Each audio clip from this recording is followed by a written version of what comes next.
Oi, pessoal, tudo bem? Se preparem porque a história de hoje é daquelas de cinema, sabe? Uma verdadeira saga de como a ciência descartou uma ideia e depois, de um jeito incrível, teve que voltar atrás e admitir: os nossos sonhos têm sim muito a dizer. Então, a grande questão que vai guiar a nossa conversa é essa.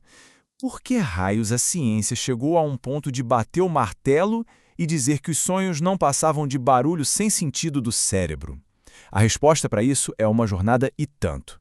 Bom, para a gente entender essa história, a gente precisa voltar lá no comecinho, com o cara que colocou os sonhos no mapa da ciência de uma vez por todas, o famoso Sigmund Freud.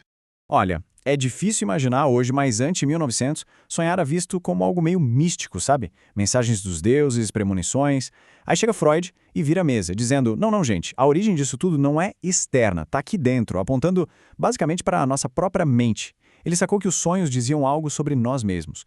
No livro dele, que mudou tudo, A Interpretação dos Sonhos, Freud lançou 4 ideias que eram, para a época, bombásticas.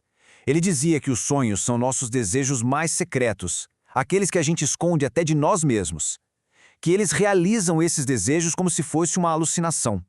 Que a função deles é proteger nosso sono, para a gente não acordar com qualquer coisa. E o ponto-chave: o verdadeiro significado está ali, mas disfarçado. E essa frase dele resume tudo de forma genial. Para o Freud, o sonho não é só uma pista de um desejo.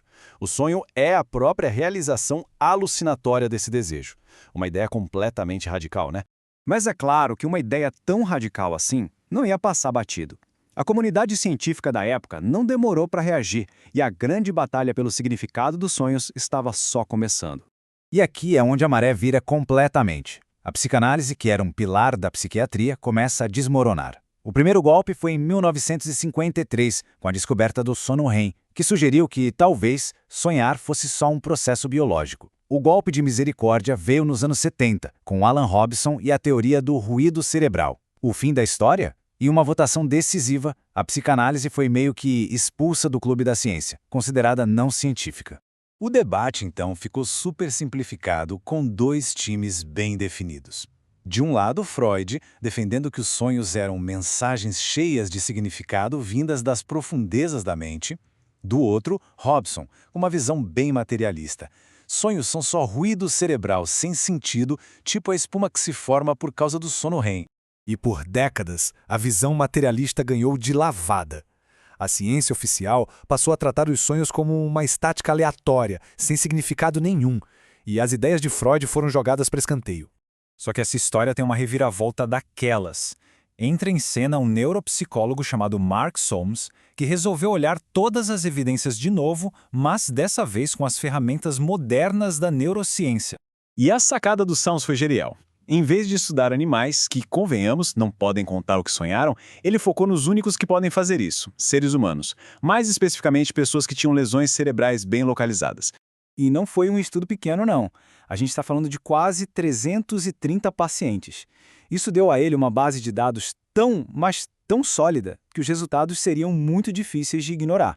E aqui, pessoal, está o momento eureka da história. A grande virada. Solms descobriu que pacientes com lesões na área que gera o sono REM paravam de ter sono REM. Mas, pasmem, continuavam sonhando. E o contrário também acontecia. Isso provou de uma vez por todas que sonhar e ter sono REM são processos separados. O sonho não é um mero subproduto do REM. Essa descoberta foi tão bombástica que deu origem a um campo de estudo totalmente novo, a neuropsicanálise. Basicamente, o Solms usou a neurociência de ponta para testar as teorias psicanalíticas, construindo uma ponte entre o cérebro e a mente. Uma ponte que estava quebrada fazia quase um século. Ok, muito legal. Mas e na prática? Como é que esse entendimento todo se aplica no nosso dia a dia? Bom, levou à criação de um método científico para medir o progresso na terapia. Nasceu assim o método de codificação de sonhos. É uma ferramenta super moderna, uma forma sistemática de analisar aquilo que o paciente lembra do sonho para acompanhar as mudanças emocionais dele ao longo do tempo. E funciona de um jeito bem simples, olha só.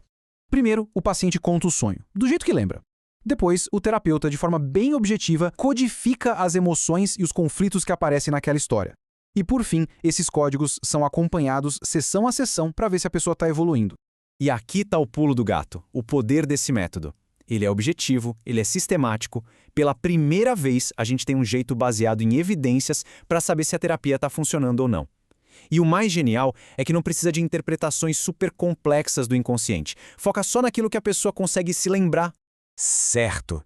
Então, no final das contas, o que isso tudo revela sobre as nossas próprias aventuras noturnas?